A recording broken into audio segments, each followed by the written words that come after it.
नमस्कार दोस्तों, ईडब्ल्यूएस में आपका स्वागत है। दोस्तों आज लेकर के आए हैं बुक रिव्यू की फ़ाइल। बुक रिव्यू की फ़ाइल किन-किन को बनाने पड़ते हैं, तो बनाने उन लोग को पड़ते हैं जो कि टीचर ट्रेनिंग कोर्स कर रहे हों, चाहे वो यूजी से हो चाहे पीजी से हो। यूजी में बीएलएड, डीएलएड, एमए, एमएड ये सब के सब आ जाते हैं, जो कि टीचर ट्रेनिंग कोर्स कर रहे होते हैं।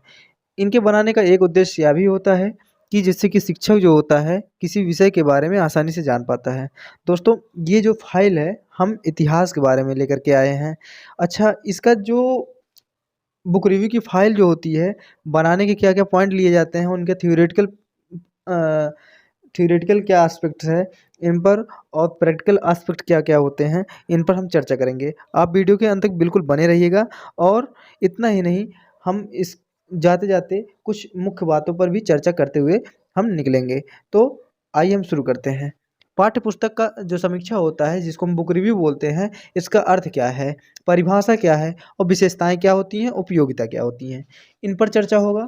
इसके बाद आता है क्रियात्मक पक्ष। क्रियात्मक में ये इनकी अच्छाइयाँ और बुराइयाँ भी देखी जाती है, यानी जो कि प्रैक्टिकल एस्पेक्ट होता है।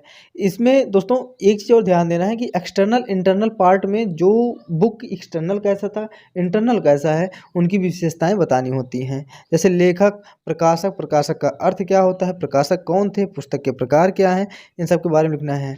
इसके बाद आंतरिक में प्रकथन, पाठ्यपुस्तक, पाठ्यक्रम, विषय सूची, इन सब के बारे में हम करेंगे।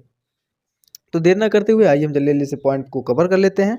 आप वीडियो के अंत तक बने रहिएगा। अगर आप हमारे चैनल पर नए हैं तो सब्सक्राइब कर लीजिएगा और बगल में लगे बेल आइकन को ज़रूर जब दबा लें, जिससे कि हमारे द्वारा बनाए गए सारे वीडियो का जो नोटिफिकेशन है आपके चैनल पर आसानी से पहुंच जाया करे। तो इसमें देखिए इसका अर्थ क्या होता है कि इसमें एक शिक्षक जो होता है बुक रिव्यू करने के बाद बच्चों को पढ़ाने में एक अहम भूमिका निभाता है। इसके बाद जो है, इसलिए हर एक जितने भी टीचर ट्रेनिंग कोर्स हैं उसमें ये बुक रिव्यू की फ़ाइल होना अति आवश्यक होता है। तो देखिए इसके बाद आता है पाठ्यपुस्तक की जो परिभाषा है, समीक्षा की परिभाषा है। यहाँ देखिए समीक्षा नहीं लिखा गया, तो आप यहाँ पे थोड़ा-सा ऐड ऑन कर लीजिएगा कि पाठ्यपुस्तक की समीक्षा। हेरोलिकर के अनुसार क्या है, पाठ्यपुस्तक ज्ञान, अनुभव, भावनाओं, विचारों तथा प्रवृत्तियों व मूल्यों का संचयन का साधन है। ठीक, ये अनुभव, विचार, हर एक चीज़ ये हमको क्या करते हैं, इसमें संचय रहता है, बस उसमें से हमको लेना पड़ता है। इसके बाद क्या है, हॉलक्वाइट क्वेस्ट ने बोला है कि पाठ्य पुस्तक शिक्षण क्रियाओं एवं अभिप्रायों के लिए सुव्यवस्थित चिंतन एवं ज्ञान का लिखित रूप है। इसके बाद आता है विशेषताएं क्या होती हैं, अनुभवों से लाभ।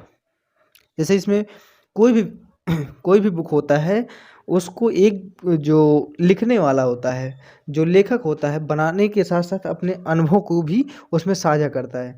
अगर उनका हम रिव्यू कर लेते हैं तो उस अनुभव को हम 5 से 10 मिनट, यानी जिसको जितना देर पढ़ने में लगता है उतने देर में उनके अनुभव को हम जान पाते हैं, जो कि उनका अनुभव 20 व 25 या उनके 10-5 साल का अनुभव उसमें छिपा होता है। इसके बाद समय की बचत हो जाती है। जैसे हम उस बुक को एक बार पूरा पढ़ लेता है शिक्षक, तो बच्चों के सामने रिप्रेजेंट करने में भी आसानी हो जाता है। इसके बाद आता है सुनिश्चितता, यानी एक उनके समय में सुनिश्चितता आ जाता है कि हमको अपना किताबें कितने दिन में समाप्त करने हैं। उपयोगी चित्र एवं जो उसमें उपयोगी चित्र तथा मानचित्र, इसमें ये ध्यान देना अति आवश्यक होता है कि चित्र किस प्रकार से और कहाँ पर होना चाहिए, और शिक्षक को भी ये ध्यान देना होता है, जिससे कि अपने उदाहरण को बताने में भी आसानी हो। पुस्तक मनोवैज्ञानिक शैली में लिखी होनी चाहिए, यानी इसे ध्यान देना है कि बच्चे जिससे उससे समझें और उससे उनके बौद्धिक विकास भी हो। इसके बाद क्या है, पुस्तक की लिखी व लेखक अनुभवी एवं पारंगत व्यक्ति होनी चाहिए। पहली चीज़ ये भी होना चाहिए, जो लेखक लिख रहा हो वह अनुभवी और पारंगत व्यक्ति होना चाहिए। ऐसा नहीं कि चाहे जो आए लिख के चले जाए और वही पुस्तक बन जाए, ऐसा नहीं। इस प्रकार से पुस्तक देखने में सुंदर और सुग्राह्य होना चाहिए, जिससे कि देखने बच्चे भी अट्रैक्ट हों उस पुस्तक को लेकर के। इस प्रकार से होना चाहिए। शेप और साइज उपयुक्त होनी चाहिए। उपयोगिता क्या होता है, पाठ्य पुस्तक समीक्षा की उपयोगिता क्या होता है, यहाँ समीक्षा मिस पाएंगे तो वो आप ऐड कर लिएगा। आइए, शिक्षकों को जो शिक्षकों के मार्गदर्शन हेतु सहायक होती है, शिक्षण प्रयासों को सफल बनाने में सहायक होती है। इस प्रकार से अगर देखा जाए ओवरऑल ये टीचर्स के लिए होता है। इसलिए दोस्तों इसको बनाना, अगर आप कोई टीचर ट्रेनिंग कोर्स कर रहे हैं तो बनाना अति आवश्यक हो जाता है। ये हमने स्वयं से बनाया है। इसके बाद आता है प्रैक्टिकल एस्पेक्ट्स। ये देखिए कक्षा 7 की बुक कोई भी लें, हिस्ट्री का अगर हो रहा है तो आप हिस्ट्री का वहाँ बुक लीजिए, अगर हिंदी का हो रहा है तो हिंदी का लीजिएगा। आइए देखते हैं। अब देखिए इनके पहले बाह्य विशेषता पर स्टार्ट करते वक्त हमने बताया कि इसको किस किस विशेषता, मतलब विशेषता के हिसाब से पहले बाह्य तब अंतः, यानी अंतर आंतरिक लेना विशेषताएं। पहली चीज पुस्तक के नाम। पुस्तक का क्या नाम है? इतिहास और नागरिक शास्त्र, नागरिक जीवन, कक्षा 7 से है। लेखक इनके यही लोग हैं। प्रकाशक भगवत प्रिंटिंग प्रेस मथुरा से है। ये प्रकाशक का वर्ष जो प्रकाश हुआ है कब से कब हुआ है, इनके प्रकार क्या हैं। इसके बाद आता है ये रहा, अब आता है पुस्तक का मुख्य पृष्ठ तथा अंतिम पृष्ठ कैसा है, उनके बारे में आप अपने हिसाब से अपने शब्दों में लिखिएगा। देख लीजिए, अगर आपको लग रहा है वीडियो बहुत तेज चल रहा है तो पॉज करके देख लीजिएगा। हाँ, पुस्तक का मूल्य भी ज़रूरी है। अगर आप कोई प्राइवेट शॉप से लेते हो तो उसको जो है, अगर प्राइवेट बुक है तो आप वहाँ पे लिखेंगे कि मूल्य कितना है। ये तो सरकारी था भाई, तो इसमें कोई मूल्य नहीं था, इसलिए फ्री ऑफ कॉस्ट था। पुस्तक का आकार क्या था, पुस्तकों की छपाई, पृष्ठों की जो छपाई हुई थी वो कैसे थी, ये लिखना है। इसके बाद पुस्तक का गठन, यानी कैसे कैसे हुआ है, बाइंडिंग थी, हेडिंग्स हैं कैसे, ये सब लिखना है। इसके बाद क्या, हेडिंग्स। पुस्तक की हेडिंग्स जो काफ़ी अच्छी तरह से काले हेडिंग्स में लिखे गए, यहाँ तरफ लिख दिया गया, तरह समझिए, बालक अच्छी तरीके से पढ़ सकते व समझ सकते हैं। इस प्रकार से पुस्तक की गुणवत्ता को बताना है। प्रकथन आता है, प्रकथन के बारे में थोड़ा बहुत देना है, ना कि वही छाप लेना है। प्रकथन को छापना नहीं है, प्रकथन को पढ़िएगा, पढ़ने के बाद इसमें जो कंक्लूजन निकल के आता है वो लिखना है। ठीक है, यहाँ पे आप एक दूसरे से मैच करते हुए पाएंगे तो आप अपने शब्दों में लिखेंगे। इसके बाद आता है पाठ्यक्रम का मासिक विभाजन, क्योंकि अब जितने बुक्स होते हैं उनमें पाठ्यक्रम का मासिक विभाजन होता है, उस हिसाब से उनको करिएगा। ये देखिएगा वो प्रकथन का पूरा उतार लिया गया है, उसके लिए परेशान नहीं, अपने शब्दों में लिखना है। फिर क्या है, ये पाएंगे आप क्या, विषय सूची पाते हैं, इसमें कोई मासिक विभाजन नहीं होता है, ये आपको पूरा ओवरऑल दिखा देते हैं।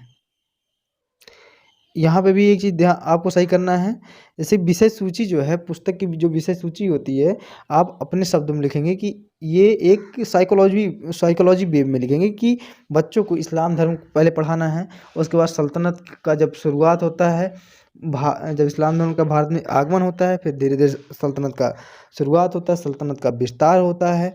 ऐसे ऐसे एक साइकोलॉजी भी हम बताएंगे जिससे बच्चा उससे रिलेट कर पा रहे हो कि ऐसे ऐसे ये स्टार्ट होता है। इसमें कोई पेज नंबर वगैरह नहीं देना है, एक चीज़ ये विशेष कर ध्यान दीजिएगा। इसके बाद ये भारत का, इस्लाम धर्म का भारत में उदय हुआ है। जोड़ और अद्यतन, ये क्या है, इसमें क्या क्या जोड़ा जाता है, ये सब लिखने हैं। इसके बाद भाषा की कठिनाई, भाषा, इसमें किस भाषा का प्रयोग किया गया है, भाषा का भी लिखना है। उर्दू, हिंदी आदि भाषाएं आई हैं, इनकी भाषा सरल एवं सुस्पष्ट होनी चाहिए, इन सब के बारे में लिखना है। इसके बाद क्या आता है, पुस्तक की प्रस्तुतिकरण। पुस्तक की प्रस्तुतिकरण किस प्रकार से हुई, लेखक ने पुस्तक का प्रस्तुतिकरण सुनियोजित ढंग से किया। लेखक ने प्रत्येक कविता पाठ के बाद कहानी या किसी अन्य विद्या को प्रस्तुत किया है। इस प्रकार से वाक्य निर्माण किस प्रकार से नहीं है बुक में, तकनीकी शब्दों का प्रयोग हुआ तो कैसे हुआ है। इसके बाद आती है किताब की अच्छाइयाँ और कमजोरियों को दूर करने का मेरा अनुभव, खुद का अनुभव लिखना है। किताब में सामान्यतः परिषद पुस्तक में प्रयोग किए गए कठिन शब्द को अंत में कहीं ना कहीं दिखाना और स्पष्ट करना चाहिए, जो कि बुकों में दिखाया जाता है कि वर्ड मीनिंग। इस प्रकार से ये समाप्त होता है। सुझाव अपने शब्दों में दीजिएगा, कमियां अच्छाइयों को लेकर के। यहीं पे ये समाप्त होता है। दोस्तों आपको कैसा लगा ये कमेंट बॉक्स में ज़रूर लिख के बताइएगा, और बाकी मिलते हैं अगले एपिसोड में, तब तक के लिए धन्यवाद। इतना ध्यान से सुनो, इतना ध्यान से सुनो।